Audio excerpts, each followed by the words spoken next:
So you want to get started selling products on Amazon, but how do you price them? How can you find the best possible price that is attractive to buyers, but also makes a profit? That's what we are going to discuss in this video. I'll be showing you 3 easy strategies to price your products. If you want more tips and strategies regarding Amazon FBA, make sure to click subscribe and activate bell notifications. One thing that you can do is look at the prices of your competitors. Find the lowest price and add about 1 to 2%. That's the price you can use for your initial listing. Being a bit more expensive than the cheapest product has a few advantages. For one, you are not competing heavily on price. Think about it. If you try to be the cheapest, your competition will try to beat you and go even cheaper. That can cause prices to spiral down until you reach a point where you can't generate any profit. Plus, some customers think that cheap products are low quality, so they'd prefer to buy your product that is just a bit more expensive. This is a great strategy for anyone who is just starting out with Amazon FBA, as well as experienced sellers who are launching a brand new product.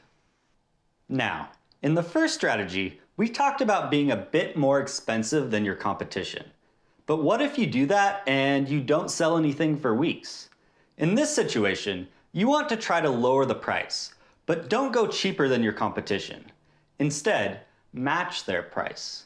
This strategy can help you sell out and free up cash for your more successful products. I recommend using this strategy for products you want to get rid of and don't plan on restocking.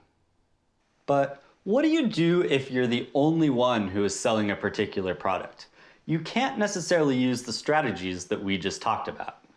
Well, here's what you do. First, think about why you were the only one selling a particular product.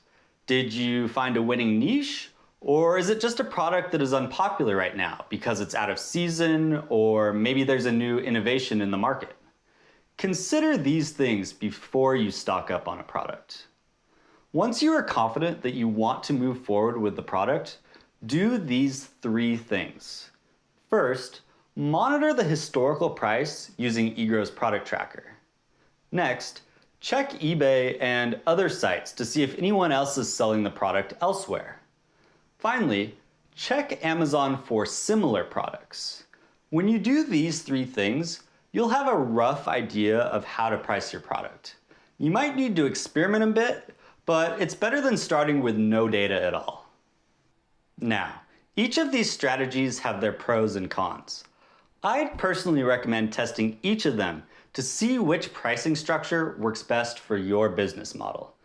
And there you have it, 3 easy strategies to set your Amazon FBA product prices. Do you have further questions or other strategies that you'd like me to discuss? We want to hear from you. Let us know in the comments below. Thanks for watching, and I'll see you next time.